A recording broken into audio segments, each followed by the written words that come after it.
Circles and angles അഥവാ വൃത്തങ്ങളും കോണുകളും എന്ന പാഠഭാഗത്തിൽ നിന്നും എല്ലാ എക്സാമിനും വളരെ കോമൺ ആയി ചോദിക്കുന്ന ഒരു ചോദ്യമാണ് ഇന്ന് നമ്മൾ ഡിസ്കസ് ചെയ്യാനായിട്ട് പോകുന്നത്. ഇവിടെ നമുക്കൊരു ഫിഗർ തന്നിട്ടുണ്ട്, ഒരു സർക്കിൾ അഥവാ ഒരു വൃത്തം. ഈ സർക്കിളിന്റെ സെന്റർ അഥവാ കേന്ദ്രമാണ് O എന്ന് പറയുന്നത്. ABCDP എന്നിവ ഈ സർക്കിളിലെ ഓരോ പോയിന്റ്സുകളാണ്. ഓക്കെ, ഇവിടെ നമുക്ക് ഒരു കോൺ തന്നിട്ടുണ്ട്, ആംഗിൾ AOB 130 ഡിഗ്രിയാണ്. AOB, അതായത് ഈ ഒരു കോണളവ് 130 ഡിഗ്രി ആണെന്ന് നമുക്ക് ചോദ്യത്തിൽ തന്നെ തന്നിട്ടുണ്ട്. ഇനി നമുക്ക് കണ്ടുപിടിക്കേണ്ട കോണുകൾ എന്തൊക്കെയാണ്? ആംഗിൾ ADB, അതായത് ഈ ഒരു ആംഗിൾ BDC, ഈ ഒരു ആംഗിൾ BPC, ഈ ഒരു ആംഗിൾ. ഈ 3 കോണുകളാണ് നമുക്ക് കണ്ടുപിടിക്കേണ്ടത്. 3 മാർക്കിനുള്ള ഒരു ക്വസ്റ്റ്യൻ ആണ്. സർക്കിൾസ് ആൻഡ് ആംഗിൾസ് അഥവാ വൃത്തങ്ങളും കോണുകളും എന്ന പാഠഭാഗത്തിൽ നിന്നും ഇതുപോലെ കോണുകൾ അഥവാ ആംഗിൾസ് കണ്ടുപിടിക്കാൻ പറയുന്നുണ്ടെങ്കിൽ അത് നമ്മൾ 3 നിയമങ്ങൾ വെച്ചിട്ടാണ് കണ്ടുപിടിക്കുക. ഏതൊക്കെയാണ് ആ 3 നിയമങ്ങൾ എന്നത് നോക്കാം. സർക്കിൾസ് ആൻഡ് ആംഗിൾസ് അഥവാ വൃത്തങ്ങളും കോണുകളും എന്ന പാഠഭാഗം ഡിസ്കസ് ചെയ്ത സമയത്ത് നമ്മൾ ഈ 3 നിയമങ്ങളുടെയും വിശദമായിട്ട് നമ്മൾ പറഞ്ഞിട്ടുണ്ട്. ഇവിടെ നമുക്ക് ജസ്റ്റ് ഈ 3 നിയമങ്ങൾ ഏതൊക്കെയാണെന്ന് നോക്കാം. ഹായ്, SSLC എക്സാമിൽ A+ നഷ്ടപ്പെടാനും ഫെയിൽ ആവാനും ഏറ്റവും ചാൻസ് ഉള്ള ഒരു വിഷയമാണ് മാത്സ്. അതുകൊണ്ട് നമ്മൾ മാത്സ് എന്ന സബ്ജക്റ്റിന് വേണ്ടി ഒരു ഓൺലൈൻ ട്യൂഷൻ സ്റ്റാർട്ട് ചെയ്യുകയാണ്. ഒരുപാട് കുട്ടികൾ DM ചെയ്യുന്നത് കൊണ്ട് തന്നെ ഓരോ ഗ്രൂപ്പിലും മാക്സിമം 5 കുട്ടികളാണ് ഉണ്ടാവുന്നത്. ശനി ഞായർ ദിവസങ്ങളിൽ മാത്രമാണ് ക്ലാസുകൾ ഉണ്ടാവുന്നത്. അരിത്മെറ്റിക് സീക്വൻസ് അഥവാ സമാന്തര ശ്രേണി മുതൽ സ്റ്റാറ്റിസ്റ്റിക്സ് അഥവാ സ്ഥിതിവിവരക്കണക്ക് വരെയുള്ള 13 ചാപ്റ്റേഴ്സും വിശദമായി പഠിപ്പിച്ചു കൊടുക്കുന്നു. മാത്സിൽ എത്ര ബേസ് കുറവായ കുട്ടികൾക്കും ഈസിയായി മനസ്സിലാക്കാൻ പറ്റുന്ന രീതിയിലാണ് നമ്മൾ ക്ലാസ്സസ് അറേഞ്ച് ചെയ്യുന്നത്. ഡെമോ ക്ലാസുകൾക്കായി നമ്മുടെ യൂട്യൂബ് ചാനൽ സന്ദർശിക്കാവുന്നതാണ്. ഓരോ പാഠത്തിന്റെയും റിവിഷൻ ആവശ്യമായ ഷോർട്ട് നോട്ടുകളും പ്രീവിയസ് ഇയർ ക്വസ്റ്റ്യൻ പേപ്പേഴ്സിന്റെ അടിസ്ഥാനത്തിൽ തയ്യാറാക്കിയ ചോദ്യങ്ങളും കുട്ടികൾക്ക് നൽകുന്നതാണ്. താല്പര്യമുള്ളവർ താഴെ കാണുന്ന വാട്സ്ആപ്പ് നമ്പറിൽ ബന്ധപ്പെടുക. അതിലെ ഫസ്റ്റ് വൺ, ഇവിടെ ഒരു സർക്കിൾ ഉണ്ട് അഥവാ ഒരു വൃത്തമുണ്ട്. ഈ സർക്കിളിലൂടെ പോകുന്ന ഒരു കോഡ് അഥവാ ഒരു ഞാണാണ്. എന്താണ് കോഡ് അഥവാ ഞാൻ എന്ന് പറയുന്നത്? ഒരു സർക്കിൾ അഥവാ ഒരു വൃത്തത്തിന്റെ രണ്ടറ്റം കൂട്ടിമുട്ടിച്ച് വരയ്ക്കുന്ന ഏതൊരു വരയെയും നമ്മൾ ആ സർക്കിൾ അഥവാ ഒരു വൃത്തത്തിന്റെ കോഡ് അഥവാ ഞാൻ എന്നാണ് പറയുക. ഓക്കെ, അപ്പൊ ഒരു കോഡിൽ നിന്നും സെയിം ഡയറക്ഷനിലേക്ക്, സെയിം സൈഡിലേക്ക് വൃത്തത്തിലേക്ക് വരുന്ന എല്ലാ കോണുകളും തുല്യമായിരിക്കും. അപ്പൊ ഇവിടെ ഈ 3 കോണുകളും വന്നിട്ടുള്ളത് ഒരേ കോഡ് അഥവാ ഒരേ ഞാണിൽ നിന്നാണ്. ഓക്കെ, അപ്പൊ 3 ആംഗിൾസും എന്തായി? സെയിം ആയി. അതാണ് ഒന്നാമത്തെ നിയമം. ഇനി രണ്ടാമത്തെ നിയമം എന്ന് പറയുന്നത്, ഇവിടെ ഒരു സർക്കിൾ ഉണ്ട്. ഈ സർക്കിളിലൂടെ പോകുന്ന ഒരു കോഡ് അഥവാ ഒരു ഞാണാണ് ഇത്. ഇത് സർക്കിളിന്റെ സെന്റർ ആണ്. അതായത് ഈ ഒരു കോഡ് അഥവാ ഈ ഒരു ഞാണ് പോകുന്നത് സർക്കിളിന്റെ സെന്ററിലൂടെയാണ്. അങ്ങനെയുള്ള ലൈൻസിനെ നമ്മൾ വിളിക്കുന്ന ഒരു പേരുണ്ട്. എന്താണ്? ഈ സർക്കിളിന്റെ ഡയമീറ്റർ അഥവാ വ്യാസം. ഓക്കെ, അതായത് ഒരു സർക്കിളിന്റെ ഡയമീറ്റർ അഥവാ വ്യാസത്തിൽ നിന്നും വൃത്തത്തിലേക്ക് വരുന്ന ആംഗിൾ പറയുന്നത് 90 ഡിഗ്രി ആയിരിക്കും. ഓക്കെ, അപ്പൊ ഇവിടെ ഈ ഒരു ഡയമീറ്ററിൽ നിന്ന്, ഡയമീറ്ററിന്റെ രണ്ടറ്റത്ത് നിന്നും ഈ സർക്കിളിൽ ടച്ച് ചെയ്ത് വന്ന ആംഗിൾ ആണ് ഇത്. അത് എത്രയാണ്? 90 ഡിഗ്രി, 90 ഡിഗ്രിയാണ്. അതുപോലെ തന്നെ ഈ ഒരു ഡയമീറ്ററിൽ നിന്നും ഓപ്പോസിറ്റ് സൈഡിലേക്ക് വന്നിട്ടുള്ള സർക്കിളിൽ ടച്ച് ചെയ്തിട്ടുള്ള ഒരു ആംഗിൾ ആണ് ഇത്. ഇതും എത്രയാണ്? 90 ഡിഗ്രിയാണ്. ഓക്കെ, ഇനി ഒരു ഡയമീറ്ററിൽ നിന്നും സർക്കിളിന്റെ പുറത്തേക്ക് വരുന്ന ആംഗിൾ 90 ഡിഗ്രിയേക്കാൾ കുറവും സർക്കിളിന്റെ ഉള്ളിലേക്ക് വരുന്ന ആംഗിൾ 90 ഡിഗ്രിയേക്കാൾ കൂടുതലുമായിരിക്കും. ഓക്കെ, അപ്പൊ ഇതാണ് രണ്ടാമത്തെ നിയമം. ഒരു ഡയമീറ്റർ അഥവാ ഒരു വ്യാസത്തിൽ നിന്നും വൃത്തത്തിലേക്ക് വരുന്ന ഏതൊരു ആംഗിളും 90 ഡിഗ്രി ആയിരിക്കും. ഇനി മൂന്നാമത്തെ നിയമം, ഇവിടെ ഒരു കോഡ്, ഇതൊരു കോഡാണ്. ഇത് ഈ സർക്കിളിന്റെ സെന്റർ ആണ്. ഈ ഒരു കോഡിൽ നിന്നും ഈ സർക്കിളിന്റെ സെന്ററിലേക്ക് വന്ന ഈ ഒരു ആംഗിളിനെ നമ്മൾ സെൻട്രൽ ആംഗിൾ അഥവാ കേന്ദ്ര കോൺ എന്നാണ് പറയുക. ഇത് എത്രയാണ്? X ഡിഗ്രി ആണെങ്കിൽ ഇതേ കോഡിൽ നിന്നും ഈ കേന്ദ്ര കോൺ അഥവാ സെൻട്രൽ ആംഗിളിന്റെ അതേ സൈഡിലേക്ക് വൃത്തത്തിലേക്ക് വരുന്ന ആംഗിൾ എന്ന് പറയുന്നത് ഈ കേന്ദ്ര കോണിന്റെ പകുതിയായിരിക്കും. ഇനി അങ്ങനെയാണെങ്കിൽ ഓപ്പോസിറ്റ് സൈഡിലേക്ക് വരുന്ന ആംഗിളോ, അതായത് ഈ കോഡിൽ നിന്നും കേന്ദ്ര കോണിന്റെ ഓപ്പോസിറ്റ് സൈഡിലേക്ക് വരുന്ന ആംഗിൾ എത്രയാണ്? 180 - x/2 ആയിരിക്കും.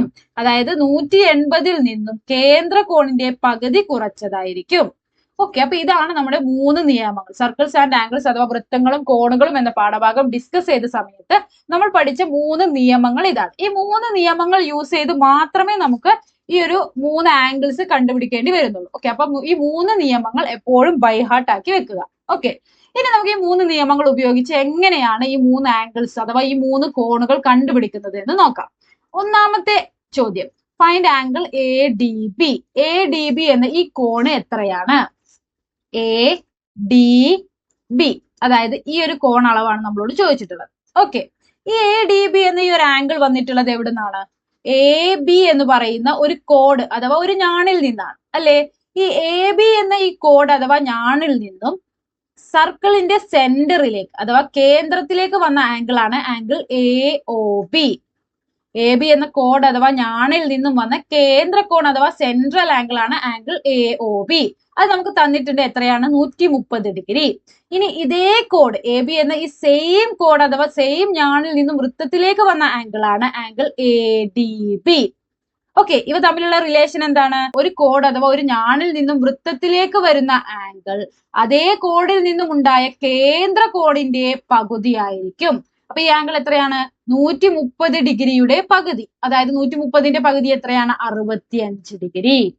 മൂന്നാമത്തെ ഫിഗറിലാണ് നമ്മൾ അത് പഠിക്കുന്നത്. ഇവിടെ നമുക്കൊരു കോഡ് ഉണ്ട്. ഈ കോഡിൽ നിന്നും സർക്കിളിന്റെ സെന്ററിലേക്ക് അഥവാ വൃത്ത കേന്ദ്രത്തിലേക്ക് വന്ന ആംഗിൾ എക്സ് ഡിഗ്രി ആണെങ്കിൽ ഇതേ കോഡിൽ നിന്നും സർക്കിളിലേക്ക് അഥവാ വൃത്തത്തിലേക്ക് വരുന്ന ആംഗിൾ ഈ കേന്ദ്ര കോണിന്റെ പകുതിയായിരിക്കും. അപ്പൊ ഇവിടെ 130 ഡിഗ്രി ആണെങ്കിൽ ഇതേ കോഡിൽ നിന്നും വൃത്തത്തിലേക്ക് വരുന്ന ആംഗിൾ എന്തായിരിക്കും? 130ന്റെ പകുതി, അതായത് 65 ഡിഗ്രി. ഇനി രണ്ടാമത്തെ ചോദ്യം, find angle B D C. B D C, അതായത് ഈ ഒരു ആംഗിൾ ആണ് നമുക്ക് കണ്ടുപിടിക്കേണ്ടത്. ഓക്കെ, ഈ ആംഗിൾ നമുക്ക് എങ്ങനെ കണ്ടുപിടിക്കാം? ഇവിടെ ഈ സർക്കിളിന്റെ സെന്ററിലൂടെ പോകുന്ന 2 ലൈൻസ് ഉണ്ട്. ഒന്ന് എ സി, ഒന്ന് ഡി ബി. ഈ എ സിയും ഡി ബിയും എന്താണ്? ഈ സർക്കിളിന്റെ ഡയമീറ്റർ അഥവാ വ്യാസമാണ്. നമുക്കറിയാം ഒരു സർക്കിളിന്റെ ഡയമീറ്റർ അഥവാ വ്യാസത്തിൽ നിന്നും സർക്കിളിലേക്ക് അഥവാ വൃത്തത്തിലേക്ക് ഉണ്ടാകുന്ന കോണുകൾ എത്രയായിരിക്കും? 90 ഡിഗ്രി ആയിരിക്കും. ഓക്കെ, അങ്ങനെയെങ്കിൽ ഈ എ സി എന്ന് പറയുന്ന ഈ ഡയമീറ്ററിൽ നിന്നും വൃത്തത്തിലേക്ക് വന്ന ആംഗിൾ ആണ് angle A D C. A C എന്ന ഡയമീറ്റർ അഥവാ വ്യാസത്തിൽ നിന്നും വൃത്തത്തിലേക്ക് വന്ന ആംഗിൾ ആണ് ആംഗിൾ എ ഡി സി. അതായത് ഈ ഒരു ആംഗിൾ, ഈ ഒരു കംപ്ലീറ്റ് ആംഗിൾ എന്ന് പറയുന്നത് എ സി എന്ന ഡയമീറ്റർ അഥവാ വ്യാസത്തിൽ നിന്നും വൃത്തത്തിലേക്ക് വന്ന ആംഗിൾ ആണ്. അങ്ങനെയെങ്കിൽ ഈ ആംഗിൾ എത്രയായിരിക്കും? 90 ഡിഗ്രി ആയിരിക്കും. ഓക്കെ, അതായത് ഈ ഒരു മുഴുവൻ ആംഗിൾ 90 ഡിഗ്രി ആയിരിക്കും. ഈ ഒരു ആംഗിൾ 65 ഡിഗ്രി ആണെന്ന് നമ്മൾ ഓൾറെഡി കണ്ടുപിടിച്ചു കഴിഞ്ഞു. അങ്ങനെയെങ്കിൽ ഇത് കണ്ടുപിടിച്ചൂടെ? അതായത് 90ൽ നിന്നും 65 ഡിഗ്രി കുറച്ചു കഴിഞ്ഞാൽ നമുക്ക് ഈ ഒരു ആംഗിൾ കിട്ടും. 90ൽ നിന്നും 65 ഡിഗ്രി പോയി കഴിഞ്ഞാൽ എത്രയാണ്? 25 ഡിഗ്രി. അതായത് ഈ ഒരു ആംഗിൾ എത്ര വന്നു? 25 ഡിഗ്രി. അപ്പൊ നമുക്ക് ആംഗിൾ എ ഡി ബി കിട്ടി എത്രയാണ്? 65 ഡിഗ്രിയാണ്. ആംഗിൾ ബി ഡി സി കിട്ടി എത്രയാണ്? 25 degree. Okay, angle A D B നമ്മൾ മൂന്നാമത്തെ നിയമം ഉപയോഗിച്ചാണ് കണ്ടുപിടിച്ചത്. ആംഗിൾ ബി ഡി സി നമ്മൾ സെക്കൻഡ് നിയമം ഉപയോഗിച്ചാണ് കണ്ടുപിടിച്ചത്. ഓക്കെ, ഇനി നമുക്ക് അടുത്തത് മൂന്നാമത് നമുക്ക് കണ്ടുപിടിക്കേണ്ട angle angle B P C. ഈ ഒരു ആംഗിൾ ആണ്. എങ്ങനെ കണ്ടുപിടിക്കാം? ഇവിടെ സി ബി എന്നൊരു കോഡ് വരുന്നുണ്ട് അല്ലെ. സി ബി അല്ലെങ്കിൽ ബി സി എന്നൊരു കോഡ് വരുന്നുണ്ട്. ഈ ബി സി എന്നൊരു കോഡ് അഥവാ ഞാണിൽ നിന്നും വൃത്ത കേന്ദ്രത്തിലേക്ക് വന്ന ആംഗിൾ ആണ് ഇത്, ആംഗിൾ ബി ഒ സി. അതായത് ഈ ഒരു ആംഗിൾ എന്ന് പറയുന്നത് ഈ ബി സി എന്ന ഈ കോഡ് അഥവാ ഞാണിൽ നിന്നും വൃത്തത്തിന്റെ കേന്ദ്രത്തിലേക്ക് അഥവാ സെന്റർ ഓഫ് ദ സർക്കിളിലേക്ക് വന്ന കേന്ദ്ര കോണാണ്. ഇത് നമുക്ക് അറിയില്ല. ഇനി ഇതേ കോഡിൽ നിന്നും ബി സി എന്ന ഈ സെയിം കോഡിൽ നിന്നും കേന്ദ്ര കോണിന്റെ അതേ സൈഡിലേക്ക് വന്നിട്ടുള്ള ആംഗിൾ ആണ് ബി ഡി സി. അതായത് ഇപ്പൊ നമ്മൾ ലാസ്റ്റ് കണ്ടുപിടിച്ച ഈ ഒരു ആംഗിൾ. ഓക്കെ, ബി സി എന്ന കോഡിൽ നിന്നും കേന്ദ്ര കോണിന്റെ അതേ സൈഡിലേക്ക് വൃത്തത്തിലേക്ക് വന്ന ആംഗിൾ ആണ് ബി ഡി സി. ഈ ഒരു ആംഗിൾ യൂസ് ചെയ്ത് നമുക്ക് ആംഗിൾ ബി പി സി കണ്ടുപിടിച്ചൂടെ? എങ്ങനെയാണ്? അതായത് ഇവിടുത്തെ മൂന്നാമത്തെ നിയമം, അതായത് ഇവിടെ ഒരു കോഡ് ഉണ്ട്. ഈ കോഡിൽ നിന്നും ഈ വൃത്ത കേന്ദ്ര കോണിന്റെ അതേ സൈഡിലേക്ക് വരുന്ന ആംഗിൾ ആണ് x/2 ഡിഗ്രി എന്ന് പറയുന്നത്. അങ്ങനെയെങ്കിൽ ഇതേ കോഡിൽ നിന്നും കേന്ദ്ര കോണിന്റെ ഓപ്പോസിറ്റ് സൈഡിലേക്ക് വരുന്ന ആംഗിൾ എങ്ങനെ കണ്ടുപിടിക്കാം?